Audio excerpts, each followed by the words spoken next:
You mentioned training at the power plant. I think that's a thing a lot of people don't know about you, is that you trained at the WCW power plant, Mm-hmm. and there was word that you had passed on a WCW contract offer as well. Can you tell us a little bit more about that experience at the power plant, and if there were any plans for you in WCW? That's 3 days of hell if they told me you had to go back through that to get $1 million contract with, with whoever.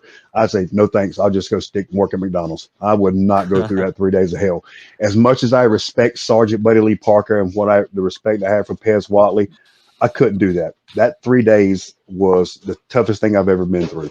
And, there's videos of what we had to go through with that tryout. But once I got in there, people don't know I was never really formally trained. I started on December 4th of 1993. I was never formally trained until I got to the power plant. Sarge took what I knew and Pez Watley and Mike Winter and kind of fine-tuned it into the guy that got his job at ECW.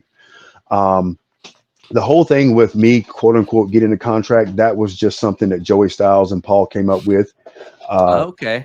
Yeah, it was something to make what I was doing, making the jump to ECW more valuable. But I remember one day they had a tryout, not so much a tryout, but they had 30 guys at the power plant. So Paul Orndorff and JJ Dillon, who were two of the agents, came to see what they had. I was the last guy to wrestle with a buddy of mine, Curtis White. His name was Toad, a wrestling name. And after we got done, Paul and JJ came up to me and said that I had good wrestling skills. I just didn't have a good look, and I would pretty much never make it at WCW because they were a cosmetic company.